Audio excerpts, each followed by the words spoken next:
dia, gente. Meu nome é Felipe, eu fiz cursinho aqui no Alternativo em 2013 e 2014. Na metade do ano passado, eu fiquei sabendo da universidade na Argentina e desde então comecei a buscar informações e acabou me levando para lá. Eu estudo na Universidade Nacional de Rosário. A faculdade ela é nacional, 100% pública e com ingresso 100% livre desde 2010. Isso é um logro muito grande para a faculdade e para todos os argentinos em geral.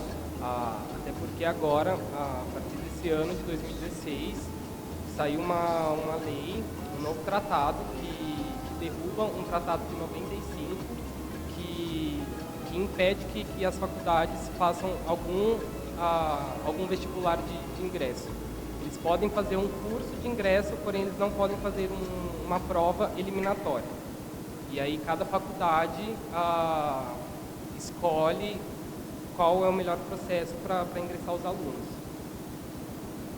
A princípio, para ser sincero, eu acredito, como a maioria de vocês, tive um pouco de preconceito disso do ingresso ser livre, porque eu falei, será que a faculdade vai ser boa, porque qualquer um entra e etc. Quebrei a cara quando cheguei lá, levei vários tapas na cara, assim, porque realmente o nível da faculdade não diminui em nada por isso, muito pelo contrário, só dá mais acesso a quem quer fazer uma universidade de qualidade, e isso em qualquer curso. Psicologia, direito, medicina, qualquer curso que você quiser, lá o ingresso é livre. E isso eu acho que é um avanço muito grande que infelizmente o Brasil ainda precisa correr muito atrás. A faculdade lá, em relação à documentação, que eu acho que é uma coisa que a galera sempre pergunta, é bem simples, assim. Você precisa só de certidão de nascimento, histórico escolar e certificado de conclusão do ensino médio. E basicamente isso. E aí você pega o carimbo aqui no Brasil do Ministério de Relações Exteriores e do MEC e depois convalida lá também no MEC, de lá. Mas a faculdade dá um prazo de quase 1 ano para entregar toda a documentação, então é mega tranquilo em relação à documentação. Para se inscrever, no caso da UNR, você precisa fazer a pré-inscrição em novembro, que faz uma pré-inscrição online, e em dezembro começa o curso de ingresso, que seria o módulo de inclusão universitária, o MIL. Nesse curso de ingresso, a gente vê direitos humanos, direito à saúde, atenção primária à saúde. Ele é realmente um ingresso à universidade. E ele não é eliminatório, Eles são separados em 3 módulos, dezembro, fevereiro e março. No final de cada módulo tem uma prova, porém essa prova ela não é eliminatória, essa prova é só para uma pesquisa da faculdade. Então, no final do curso, em março, você já começa a cursar medicina, você já começa a faculdade, que aí começa o nosso primeiro quadrimestre, que seria crescimento e desarrollo, crescimento e desenvolvimento. Em crescimento, tem muita matéria. Seria, digamos, um resumo de tudo que a gente veria no primeiro período, que o nosso primeiro período é o primeiro e segundo ano, que é a prevenção à saúde, atenção e promoção à saúde. Crescimento, como o próprio nome diz, nós vamos acompanhar todo o crescimento do ser humano, desde da evolução biológica até a concepção, a reprodução, o desenvolvimento do feto, o nascimento da criança, o adolescente, a puberdade, o jovem, adulto maior e adulto maior, que seria já um idoso acima de 75 anos. Então, nós estudamos todo esse processo num período de 4 meses só. Então, é muito conteúdo, porque, por exemplo, se for seguir a grade curricular, nós teríamos 1 semana para estudar os membros superiores, por exemplo. E 1 semana para estudar a anatomia dos membros superiores é impossível. Então, mas depois a gente revê tudo. Então, tem muita gente que sai do primeiro semestre sem ter conseguido passar pelas 10 unidades problemas, que são os casos clínicos. Porém, depois, no decorrer do ciclo, no segundo quadrimestre, no terceiro e no quarto, nós voltamos a ver todo esse conteúdo, porém mais focado em cada assunto. Então, tem muita gente que acha difícil o crescimento por causa disso, por causa da quantidade de conteúdo. Mas é só começar a estudar antes, e também a faculdade dá um período muito largo assim, para poder fazer os exames finais. Os exames finais, nós temos 7 opções, 7 chances de fazer os exames finais. Por exemplo, terminamos o cursado em agosto, a primeira prova final é em agosto, e a prova final é oral, com 2 professores, 2 médicos, e eles te destroem ali. Mas a primeira chance é em agosto. Mas você não é obrigado a fazer em agosto, ou também se você fizer em agosto e não aprovar nessa final, não tem problema, porque você vai ter mais outras 6 chances. Isso se você tiver como regular, se você tiver regularizado a matéria. Se você tiver regularizado tudo, ter aprovado nas 2 provas parciais, que são as escritas, ter aprovado na tutoria, ter aprovado em tudo, aí sim você regulariza e pode fazer a prova final. E como eu disse, a gente tem 7 chances. Isso começa em agosto, setembro, outubro não tem. Aí tem novembro, dezembro, fevereiro e março. Foram 7? Eu acho que é isso. 6, né? E aí você pode escolher o período que você quer, por exemplo. Se você não está se sentindo preparado para render em agosto, isso foi o que aconteceu comigo. Eu não me senti preparado para render logo em agosto, porque eu não tinha visto todo o conteúdo, então eu não me senti seguro para render a prova. Porque por mais que você possa fazer de novo se você reprova, fica no seu currículo. Então eu escolhi não fazer a primeira prova. Eu rendi em setembro e aí rolou. Mas aí tem gente que vai, tenta as 6 provas, tenta todas e até conseguir. Ou então, se não conseguir, aí tem que esperar até o próximo. Mas aí, se tiver regular, não precisa recursar. É só ir seguir fazendo a final até aprovar. Bom, acho que isso, assim, para começar. Se alguém tiver alguma pergunta para ajudar a desenrolar, seria mais... Bom, eu vou fazer uma pergunta e já passo o microfone para você, para a gente captar as perguntas também, tá? Então, quem desejar fazer perguntas, super à vontade, mas a gente faz no microfone para poder também externar. Você começou falando do preconceito, né, que se tem sobre universidades que não teriam processo seletivo, pelo menos não do jeito que a gente conhece. Mas você mesmo apresenta uma série de avaliações que, de alguma forma, ao longo do próprio curso, não que isso não exista nas outras universidades, mas por conversas anteriores nossas, eu creio que essas provas iniciais, elas de alguma forma também vão selecionar os alunos. Então, queria que você falasse um pouquinho mais disso, que eu acho que seria um primeiro ponto, né? Por que ir para a Argentina? O que não temer ou o que temer? Lógico, você ainda está no início do processo, mas eu acho que já dá para sentir, você deve ter contato com alunos de anos mais avançados, então queria que você falasse um pouquinho mais especificamente disso. Como o processo de ingresso é livre, normalmente entram por ano 3.000 alunos, 3.000 ingressantes na faculdade. E a faculdade não teria condições estruturais de formar esses 3.000 alunos todo ano, porque imagina, se esse ano entra 3.000, ano que vem entram mais 3.000, depois mais 3.000, e aí ia ter 50.000 pessoas dentro da faculdade e ela não ia suportar. Então, a faculdade, essa primeira matéria, crescimento,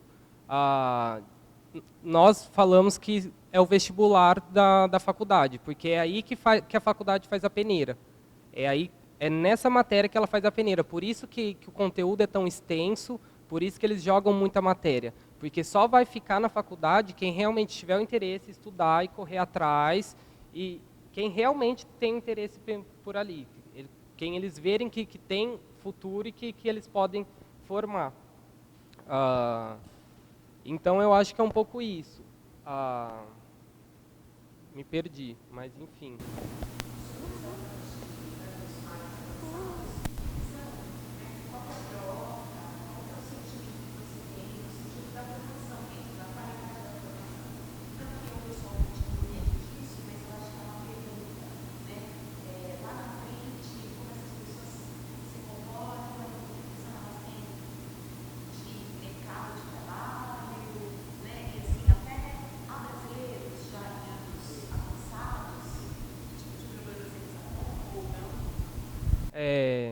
Então, com a relação que eu tive com o pessoal que está mais para frente, até mesmo pessoal, em relação à faculdade, ela é excelente, excelente mesmo. Eu não me arrependo jamais de ter ido para lá, principalmente pelo que eu estou buscando para minha formação e que bate muito com a grade da faculdade, porque lá na UNR a faculdade visa não o ser humano só como um ser biológico, mas também como um ser biopsíquico e social. Nós aprendemos em cada unidade de problema, em cada caso clínico, a visualizar um contexto geral de cada um, como cada indivíduo sendo cada um tendo um processo psicológico, passando por um processo psicológico, e cada um tendo um processo social e cultural com ele, que pode influenciar em muitas coisas, e não só no ser biológico, não só no tratamento, na cura, digamos. Então isso abriu a minha cabeça para muitas coisas, assim, porque a faculdade visa um ser humano realmente, não como na maioria das faculdades aqui, que visa só como um ser biológico e não pensa em cada um separadamente, não tem esse olhar mais social, digamos. Tá? E me perdi de novo. Assim, tem meu amigo mais próximo agora está no 5º ano, que seria o que está mais tempo. Já tem brasileiros formados na UNR, revalidaram pela UEL, conseguiram revalidar pela UEL, e a revalidação também é mega tranquilo hoje, mas isso é um processo que, sinceramente, quem está querendo ir para lá nem precisa se preocupar com revalidação agora, porque com certeza até vocês se formarem já vai ter caído revalida, porque já está caindo, já estão fazendo algumas mudanças aí, para que, mesmo que não tenha caído, a prova em si vai ser uma coisa mais justa, que tanto quem se forma no exterior quanto quem forma aqui no Brasil vai ter que fazer uma prova para ter o CRM, assim como quem faz direito faz o OAB. Então eu acredito que está caminhando muito para isso, eu acho que é o mais justo, porque tem muita gente que fala, você se formou na Argentina, se formou na Bolívia, em Cuba, em qualquer lugar, e a galera tem esse preconceito, fala, você não é bom, que não sei o que lá. Tem até um caso, minha mãe quer que eu volte de qualquer jeito, mas porque é mãe, para ficar mais perto, etc. Ela tem uma amiga dela que fala, minha filha está fazendo na Unilago e ela está amando, que não sei o que lá, volta para cá, fala para o Felipe vir, tentar aqui de novo. Eu falo, mãe, eu não vou voltar, porque a minha faculdade é excelente, eu jamais trocaria ela para fazer uma Unilago, jamais faria. E não tem porquê, eu sei que lá eu vou ser tão melhor formado do que se eu tivesse aqui, porque aqui tem muita faculdade que não tem uma estrutura realmente para ter um curso de medicina, que eles não têm uma estrutura, a única coisa que eles querem fazer é comercializar o curso. Aí eles vão lá, cobram R$8.000 de mensalidade, só vai fazer quem tem condições financeiras para pagar R$8.000 de mensalidade. E vai formar quem paga todo mês. Não necessariamente quem estude mais, mas só quem...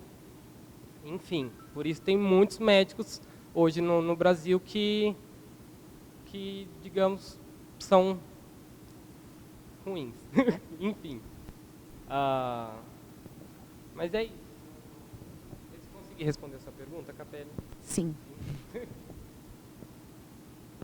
Eu tinha perguntado a respeito do período de aulas, como é que funciona, o tempo de curso também e o período de aulas.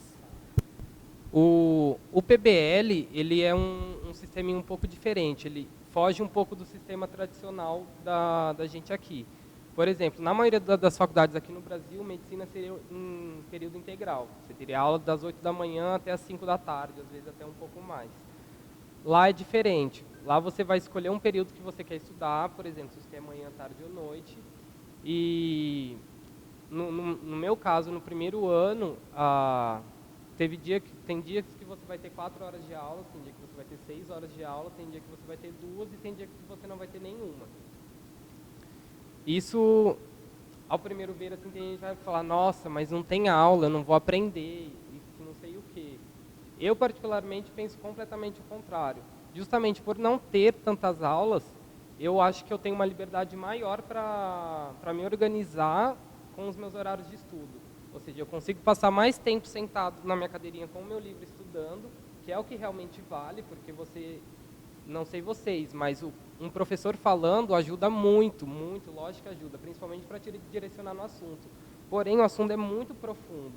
Então, não é uma pessoa só uma pessoa te falando, você não vai conseguir absorver todo o conteúdo. Então, sim ou sim, você vai precisar sentar e estudar nos livros. Então, se você tem aula em período integral, você não tem tanto tempo assim. E aí sua vida acaba sendo uma loucura que você... Enfim. Mas, aí nós temos laboratórios práticos, temos seminários e as tutorias. As tutorias são basicamente o principal que temos na semana. A minha tutoria é uma classe com 12 alunos e a nossa tutora. E em cada semana são 2 aulas por semana. No primeiro dia, que no meu caso era na terça-feira, a gente abre o caso clínico e abre a discussão do caso clínico. Então, por exemplo, a unidade 6 fala, Lara é uma menina de 5 anos, se furou com um prego enquanto brincava e teve uma inflamação e dor. Sua mãe resolveu levar ela num posto de saúde mais próximo e o médico perguntou do carnê de vacunação. Esse é o caso clínico. Então, no primeiro dia de tutoria, como se fosse aqui, é exatamente isso, uma mesa, uma roda, nós vamos discutir, cada um vai falar, dar ideias do que tem que fazer, discutir o caso clínico. Então, Lara é uma menina de 5 anos. Aí vamos ver a fase psicológica que ela está passando, o que faz com Lara assim que ela chega no centro de saúde. Primeiro vamos tratar da ferida, antes de mais nada. Tem gente que vai falar outra coisa e aí já te ferra. Então não, tá a ferida primeiro, depois vamos ver outra coisa. Se ela vai precisar da vacina, pedir o carnê de vacunação. Aí vamos estudar todo o carnê de vacunação. Então aí o que é carnê de vacunação? O que é vacina? O que é soro? São todas perguntas que nós fazemos no primeiro dia de tutoria, para durante a semana nós estudarmos esses conteúdos e fazer o encerramento do caso clínico no segundo dia. E aí o encerramento seria, por exemplo, Lara tem 5 anos, ela então quer dizer que ela já deveria ter tomado a antitetânica. Como saber se ela tomou ou não? A mãe precisa levar a carteirinha de vacinação. Se a mãe não leva a carteirinha de vacinação, não tem como a gente saber se ela tomou ou não. Porque por mais que a mãe fala, não, eu tomei, ela tomou, eu levei ela para tomar e tudo mais, não tem como a gente ter certeza. A gente precisa de um documento provando. Se, no caso, não tiver esse documento, aí entra com um soro, antes de dar vacina. Entra com soro e depois entra com a vacina, depois que já tiver feito o efeito. Porque os soros são os anticorpos prontos. A vacina é o vírus, para criar os anticorpos. Então tem essa diferença. E aí, se no caso, como foi num posto de saúde próximo, no mais próximo, a gente deduz que ela já foi outras vezes ali. Então, deve ter o espelho. Então, resolve o caso clínico nisso.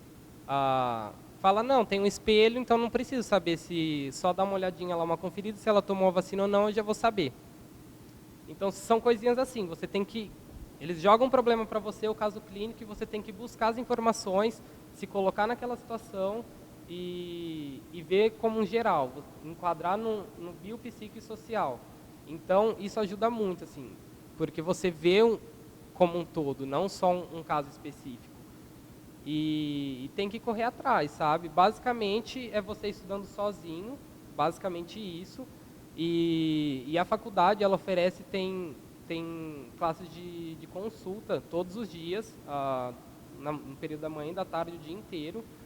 Aí tem dias específicos para anatomia, fisiologia, histologia, medicina e sociedade, física, biológica, bioquímica, enfim. Então, se você tem alguma dúvida, por mais que você não tenha as aulas, você tem a oportunidade de estar lá conversando com um professor, chefe de cátedra, que vai explicar só para você e ele, como se fosse uma aula particular com você e o seu professor. Então, falta de informação não vai ter. A faculdade oferece todos os meios possíveis para o aluno buscar, só vai depender de cada um buscar informação ou não. A faculdade está lá oferecendo, quem quer busca, quem não quer fica para trás. Como diria Darwin, lei natural. Se sobrevive os mais aptos. E é a mesma coisa. A duração do curso? São 6 anos o curso, isso. Na verdade, são 5 anos de cursado que temos aulas. Depois do 5º ano, são 1.700 horas de prática final. E aí tem gente que faz em 1 ano, tem gente que faz em 1 ano e meio, tem gente que faz em 9 meses. Aí depende da carga horária que você pegar para fazer a prática final. Mas são 6 anos também.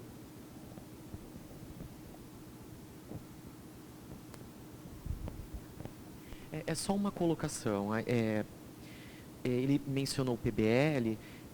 Na verdade, não é uma prática de lá, né, da UNR. Assim, no Brasil, nós temos a UEL, que também trabalha com essa metodologia, a FAMEMA. Eu acho que até algumas privadas, se não me engano, a UNAERP também já trabalha com o PBL.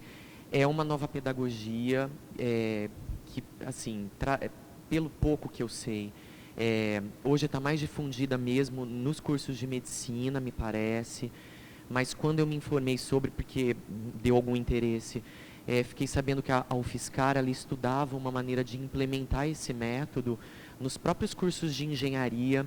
O PBL é aprendizagem baseada em problemas.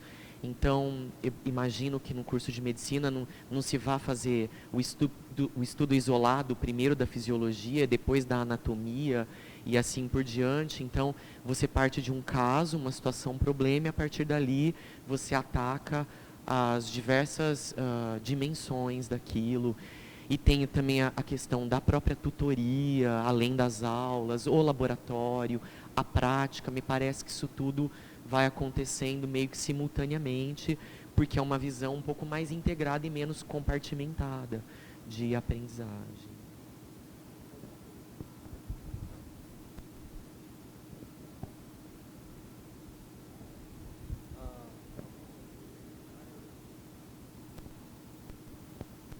Eu gostaria de saber se, quando você foi para a Argentina, você teve a ajuda de alguma agência de intercâmbio para poder resolver as papeladas e tudo.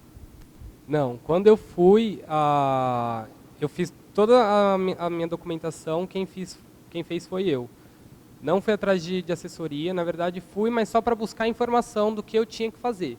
Então isso é uma boa também, se sai perguntando para todo mundo, mas o que eu tenho que fazer? Você vai lá de todas as características que eu tinha, eu tirei uma galera da assessoria e como uma cabine, uma menina da faculdade que está no 4 anos agora, que ela faz parte de uma das agrupações da escola, dos estudantes da escola, e ela super me ajudou assim, com a documentação.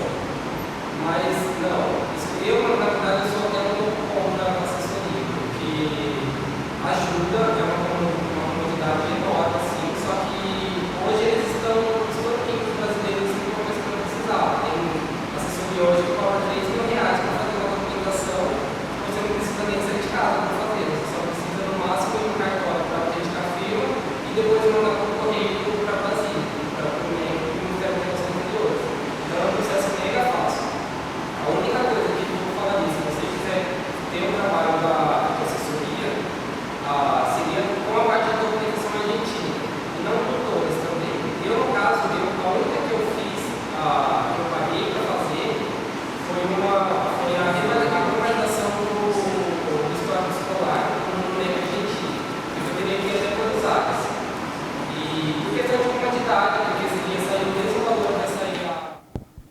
mesmo valor que ia sair a passagem era o valor que eu pagaria para esse meu amigo fazer para mim. Então, por uma questão de comodidade, eu preferi pagar para ele, para não ter que ir em Buenos Aires, ter que dar a maior volta do mundo e fazer tudo isso.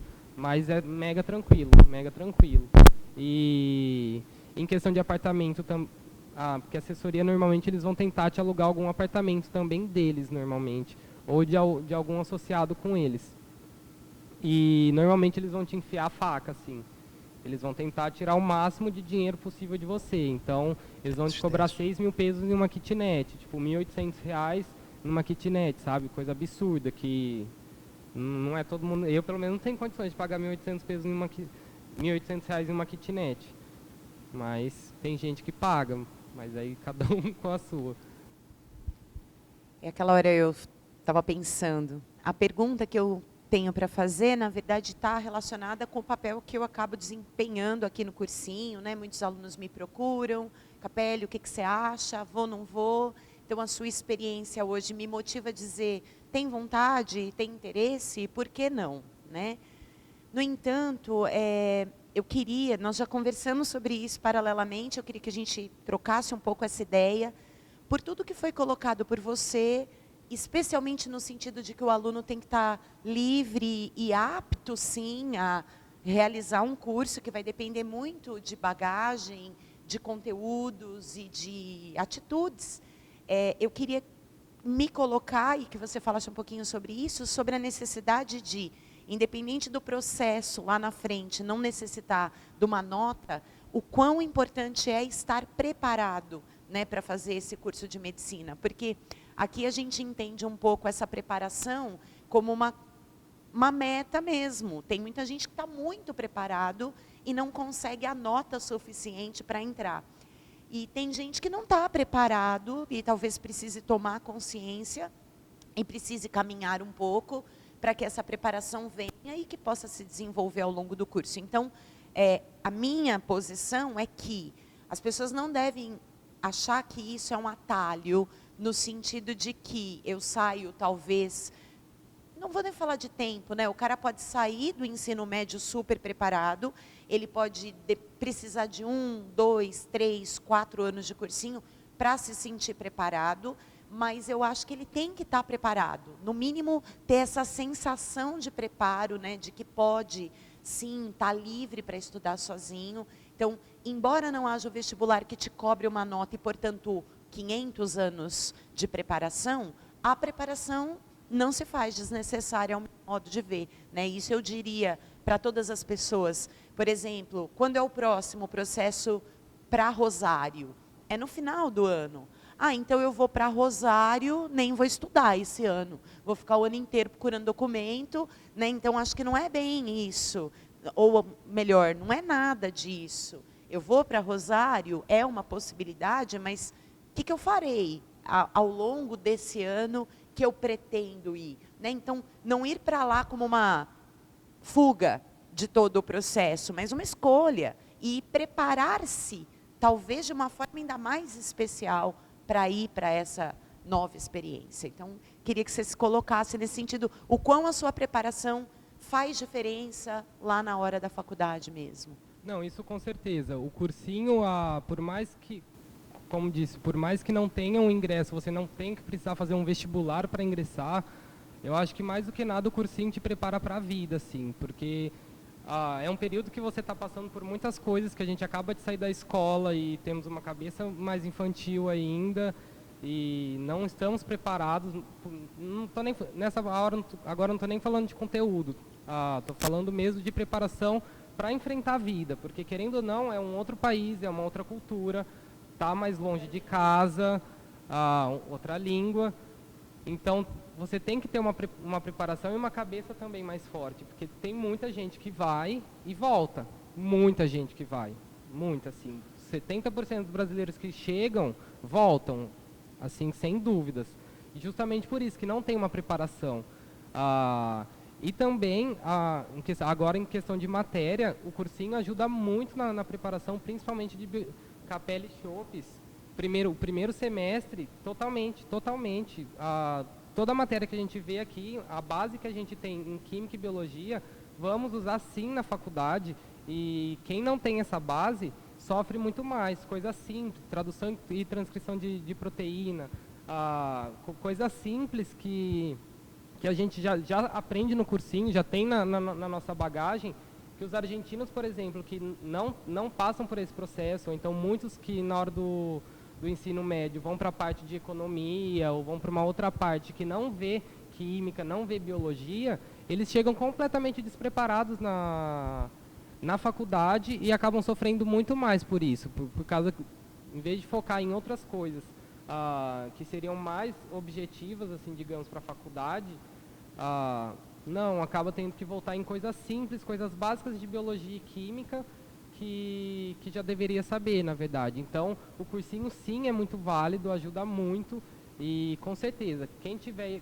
querendo ir para lá ano que vem, se já tiver a certeza, pelo menos foca nessas matérias que são, digamos, troncais, assim, que são necessárias para a faculdade, e também, se quiser, já ir dando uma estudada em algumas outras matérias também da faculdade, isso te ajuda bastante. Mas, sem dúvida, o cursinho te prepara para a vida, assim, e eu não me arrependo jamais de ter feito os meus 3 anos de cursinho. Por mais que eu não tenha ingressado na universidade por um vestibular, não me arrependo em nenhum momento, em nenhum dia de ter feito cursinho, principalmente de ter passado aqui pelo alternativo. Isso me ajudou a crescer muito como pessoa e como ser humano, assim, e que se eu não tivesse passado por aqui, sem dúvidas, talvez hoje eu não conseguiria estar me mantendo lá. Estrutural, psicologicamente, principalmente, porque é muita coisa, assim, muita informação, sabe? Então, acho que se a gente sai direto do terceiro e já quer meter a cara, assim, numa faculdade, é outra realidade, completamente. Eu aprendi a estudar aqui no cursinho, eu aprendi a estudar no meu colegial. Eu não era o aluno mais estudioso da minha sala, longe disso. Mas eu aprendi a estudar aqui no cursinho, de sentar, ir lá na salinha individual, estudar nos meus livros. Na faculdade eu aperfeiçoei, mas foi aqui que eu aprendi, foi aqui que eu testei os métodos de estudo e falo, não, grifando eu acho legal, fazendo resumo, não, entendeu? Então, eu me encontrei estudando aqui. Então, isso também é uma preparação que já ajuda muito para ingressar na faculdade. Só queria deixar claro, né? O Ruivo é um aluno muito querido, quando esteve por aqui era um aluno muito próximo, então, de alguma forma, tem esse sentimento de gratidão, que eu também fico muito contente. Mas, assim, a minha pergunta, de forma alguma, tinha qualquer intenção de dizer que as pessoas devem ou precisam fazer cursinho. Elas precisam estar preparadas, né? E a gente tem realidades muito diferentes na nossa educação. Então, às vezes, realmente não precisa fazer o cursinho, mas se o cara sai do ensino médio com essa sensação de tô pronto, né? Tô pronto em química, em biologia, tô pronto para morar fora, tô pronto para encontrar uma outra realidade diferente da brasileira. Então, assim, que fique claro, eu não creio que todas as pessoas do mundo devem ou precisam fazer cursinho, mas eu acho que elas devem estar prontas, e essa avaliação muitas vezes vai vir delas mesmas, né? E raramente, quando se sai direto do ensino médio, com 17, 18 anos, a gente tem essa sensação de prontidão. Então, é necessário um período e talvez até passar por essas rodas de vestibulares todas, para se testar em todos os sentidos, né? Não só na nota, mas como é que eu reajo à pressão, como é que eu reajo ao nervosismo, como é que eu reajo a tudo. E querer ser um profissional, especialmente um médico, mas querer ser um profissional também vai exigir tudo isso, né? Então, só para que fique claro, eu creio na preparação.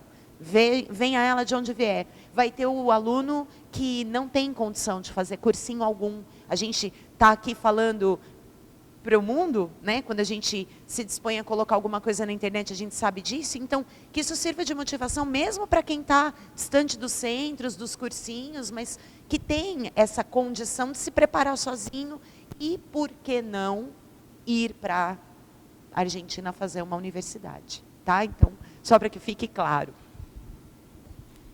É uma curiosidade minha a questão do idioma, né? Porque, assim, tem uma interferência muito importante até na aprendizagem, na velocidade com que se pode assimilar conteúdo, se trocar ideias, a própria comunicação, né? Como que é isso, assim, lá, como que funciona? Então, quando eu cheguei, eu não sabia falar nada de espanhol, absolutamente nada, não sabia nem falar oi em espanhol. Fui com a cara e com a coragem e cheguei na metade de novembro lá e o curso de ingresso começava em dezembro, na primeira semana de dezembro. Na minha primeira aula, como faziam só 15 dias que eu estava lá, o professor falava assim, eu falei, gente, o que ele está falando? Eu só via a galera mexendo as páginas assim, da apostila, eu falei, meu Deus, o que tem que fazer? Eu olhava para o lado, assim, completamente perdido. Mas aí, conforme foi passando os dias, já fui me adaptando melhor, já fui aprendendo a escutar melhor. E aí, todo esse processo, até eu começar as aulas, que em março, já fazia quase 4 meses que eu estava lá. Então, quando começaram as aulas, já estava mais tranquilo, assim, em questão de escutar, de conversar, até de me comunicar, de arriscar escrever já, porque aí, por mais que já estava fluindo, não estava fluente, estava fluindo. Ainda tinha dificuldade para escrever algumas coisas, por exemplo, com uma palavra com 2 L's e com Y tem o mesmo som. Então, alguns errinhos assim de ortografia básico, mas que são erros. Mas quando começou a faculdade já estava mais tranquilo, assim. Aí até chegar em setembro, que foi quando eu rendi a minha primeira final, que foi oral, aí já estava bem mais tranquilo e já consegui falar normal. Mas o problema do idioma é um problema muito grande, principalmente com quem não se comunica. Porque lá tem muitos brasileiros que vão, aí ou moram sozinhos, ou então moram só com brasileiros, e aí não interagem com outros argentinos, e nunca vai aprender a falar espanhol. Porque uma coisa é você ler e outra coisa é você falar. Eu tenho amigos que estão lá já no 3º ano de faculdade e não sabem falar. Então, no caso, eles estudam na UAI, na Itália, numa particular lá, que a prova não é oral, mas mesmo assim, eles estudam só nos livros e não conseguem se comunicar tão bem assim, porque eles não praticam essa fala, eles não têm contato com outros argentinos, e isso é uma coisa que ajuda muito. Com hostel, a chave do negócio, assim, quando vocês chegam. Quando eu cheguei, eu fui direto para hostel e fiquei 4 meses em hostel, de um hostel para o outro, assim. E esse período, assim, para eu aprender o espanhol foi perfeito, porque eu só estava em contato com argentino o tempo todo, argentino, chileno, de tudo que é canto, mas eu estava em contato com o espanhol do momento que eu acordava até a hora que eu ia dormir. Então, qualquer coisa que eu precisava, eu tinha que me comunicar em espanhol. Seja por gestos, alguma coisa eu tinha que me comunicar.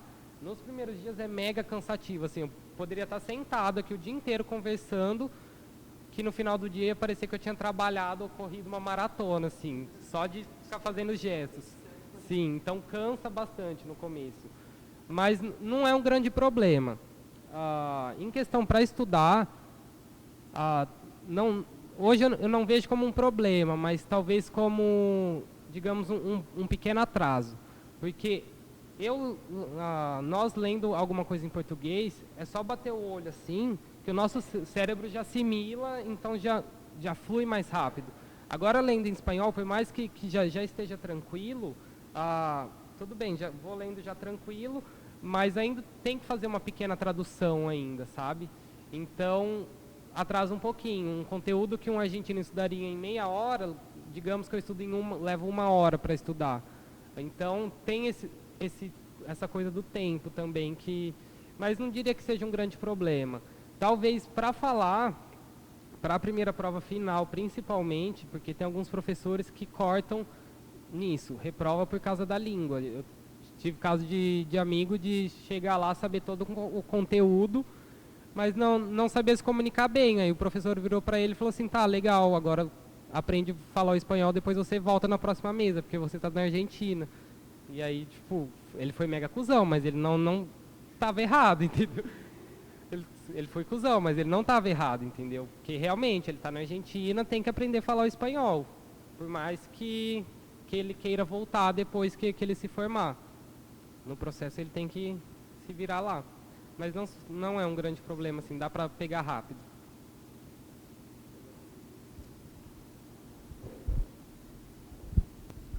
Ô, Ruivo, fora essas dificuldades todas aí com o idioma, né? Tem alguma outra, assim, quando você chegou lá, a questão de moradia, encontrar um lugar onde morar, é difícil isso também? E a questão, assim, a faculdade tem alguma coisa que ajuda o estudante de fora? Rola um preconceito ou não com brasileiro, entre argentino e brasileiro? Rola alguma coisa assim ou é tudo normal, digamos lá? Tá, vamos começar da moradia. A faculdade não oferece, não tem moradia, a faculdade. Eles têm uma casa, mas é para um número muito reduzido de alunos. E brasileiro, estrangeiro, não só brasileiro, estrangeiro no geral, é muito difícil conseguir uma bolsa. É muito difícil, uma bolsa que realmente valha. Mas tem algumas menores que eles ajudam. Por exemplo, tem a Bolsa Bicicleta, que a faculdade te dá uma bicicleta. E a cidade é inteira plana, assim, então andar de bicicleta lá é uma coisa que vale super a pena, assim. Não precisa nem pegar ônibus. O ônibus também é barato, sai R$1,50 só a passagem de ônibus. E também tem como pegar o passe de estudante na faculdade, aí você vai pagar 75 centavos. Então, o transporte lá é muito bom também. Em questão de moradia, quem é estrangeiro sofre por causa de não ter as garantias. Seria a mesma coisa que aqui, para você alugar numa imobiliária, precisa ter um fiador. Sofremos um pouco por causa disso lá também. E aí tem uma galera que, por não ter essa garantia, eles cobram um absurdo, tipo, o triplo do valor que deveria ser realmente. Já na intenção de extorquir brasileiro, porque lá eles têm uma mentalidade que brasileiro é rico, brasileiro tem mais dinheiro, porque o real era mais valorizado. Hoje deu uma caída grande, assim, de quando eu cheguei. Mas tem vários hostels, várias pousadas, várias pensões que tem como você ficar, que você paga um valor barato e tem o seu quarto individual, ou então dividir com mais alguma pessoa. Não é um problema muito grande, assim.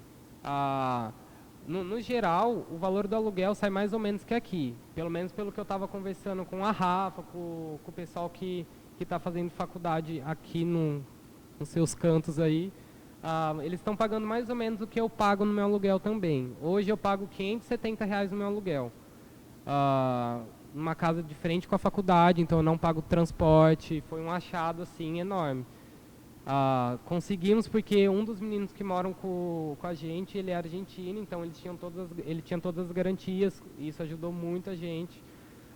Mas assim como nós, tem muitos outros brasileiros que fazem isso também, se juntam com o argentino e aí alugam uma casa grande e divide todo mundo para sair mais em conta. Ou então tem gente que vai falar atrás de casa direto com o dono e tudo mais. É um problema. Não vou falar que não é, porque a moradia é um problema sim. Principalmente se a pessoa não tem condições financeiras para pagar o valor que eles pedem. Mas não que seja algo que me impediria de ir. Tanto é que eu fiquei os 4 primeiros meses em hostel, fui trocando de hostel. Tinha um hostel que eu tava, ele era muito agitado, tinha gente toda hora, e aí em janeiro, que estava de férias, beleza, tranquilo. Mas depois, quando começou as aulas, já não dava mais para eu ficar ali. Então aí eu fui para um outro hostel, fui para um hostel mais tranquilo, que eu dava para estudar. Então é tudo questão de se adaptar, sabe? Nada que seja impossível, dá para se adaptar. Tudo bem, às vezes se não tem uma boa condição, você não vai viver no luxo. Mas dá para viver, dá para viver. Tinha uma outra pergunta. É a questão, sim, rola um preconceito quando... esse é argentino, esse é estrangeiro. Sim. A faculdade trata todo mundo igual, não sei. A instituição não, mas digamos que tem alguns casos que sim, de alunos, de alguns professores, inclusive. Mas no geral na faculdade não, eu acho que o preconceito maior está fora da faculdade, com os argentinos que não têm acesso à faculdade. Eu já escutei uma vez em um dos hostels que eu estava, uma discussão assim com um cara que trabalhava lá. O cara é louco, mas enfim, ele falou assim: vocês brasileiros vêm pra cá pra roubar lugar de estudar de graça, e que não sei o que lá, pra roubar o lugar de um argentino, e que não sei o que lá, que a gente paga imposto e pra faculdade, vocês estão só aproveitando pra depois voltar pro Brasil, e que não sei o que lá. E não, o cara está completamente errado. Uma que a gente não está tirando o lugar de ninguém, porque o acesso é livre para todo mundo que quiser entrar. Então, não estamos tirando o lugar de ninguém. Outra que sim, eu pago imposto desde o momento que eu pisei o pé na Argentina, eu pago imposto em tudo, desde um chiclete que eu vou comer até o aluguel da minha casa. Então, eu estou pagando imposto a todo momento também pela faculdade. Então, eu não estou estudando de graça lá como esse senhor usou como argumento. Mas sim, em alguns casos sim, a galera sente um pouco de preconceito, mas não muito assim. Dá para levar geral, assim, digamos que seria 5% de todo mundo que tem assim, uma visão um pouco mais, brasileiro, não sei o que lá, principalmente porque o foco é brasileiro, os outros estrangeiros nem tanto. Porque brasileiro, como é do lado, está chegando muito brasileiro. Digamos, tem 3 mil ingressantes por ano, 1.500 são brasileiros. Então é muito brasileiro, entendeu? Então por isso que às vezes a faculdade, tanto é que eles estão fazendo algumas coisas agora para meio que dificultar a entrada de brasileiros. Quando eu cheguei, por exemplo, eles pediram a tradução do documento, do histórico escolar e da certidão de nascimento, coisa que até então não precisava fazer, não tinha no edital que precisava fazer isso. E eles pediram de última hora a tradução do documento e com um curto prazo assim, de entrega. E na cidade tinha só 3 tradutores regulamentados que poderiam fazer essa tradução e tinha tipo 800 alunos para fazer. Então era uma coisa que quase não ia dar tempo. Aí a sorte que a galera das agrupações estudantis conseguiram correr atrás, foram na reitoria e tudo mais e conseguiram prorrogar o prazo para que todo mundo conseguisse entregar a documentação a tempo. E aí rolou. E aí esse ano agora, por exemplo, eles já fizeram mais uma modificação. Além da tradução do documento, precisa antes o 1000 tinha no final do ano e no meio do ano. Tinha como você ingressar no 1000 no meio do ano, que seria como o recuperatório. Então a maioria dos brasileiros faziam isso, ficava aqui no Brasil ainda no final do ano, prestando vestibular, esperando ver o que ia rolar, e se não desse certo, no meio do ano ia para lá. Ia para lá em março já para começar a cursar, só que o 1000 fazia no meio do ano. Então eles tinham janeiro e fevereiro e dezembro também, sem podendo ficar aqui e indo lá só em março já direto para começar a cursar. Então ia mais gente. Então isso é uma outra coisa que a faculdade está fazendo agora para dar uma cortada no número de brasileiros que estão indo para lá. Até por isso, pela questão de suporte da faculdade mesmo.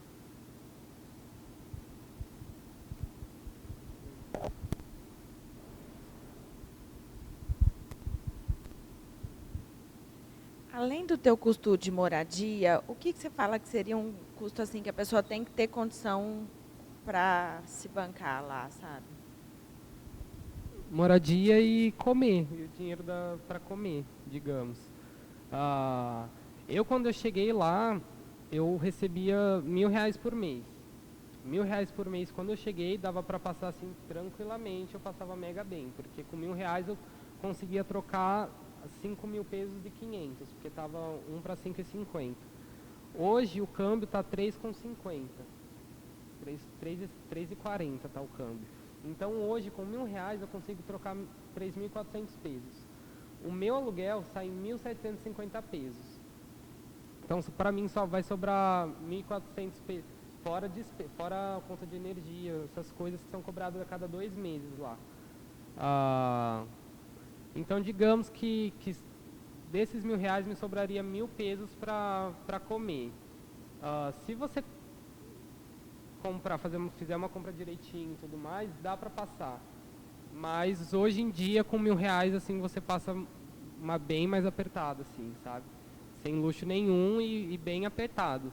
Digamos, se tiver a possibilidade de ter uns R$100, uns R$200 a mais aí, já ajuda bastante, principalmente por causa da economia agora, que tá foda. Mas é tranquilo. Eu falaria que hoje o custo de vida lá está bem parecido aqui no Brasil, bem parecido assim. Se tem alguma coisa se algum produto é mais barato, vai ter outro que é mais caro. E assim fica no equilíbrio. Assim. Hoje está bem parecido. Antes, quando eu cheguei, era mais vantajoso, porque a moeda do real estava bem mais valorizada. Mas hoje é a mesma coisa. Morar lá e morar aqui está saindo a mesma coisa. Até mesmo questão de aluguel, assim.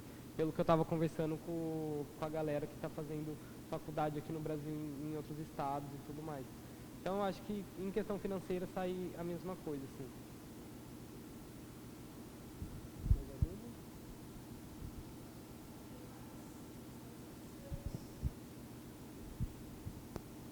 Bom, assim, primeiramente queria agradecer muitíssimo, né, de você ter vindo.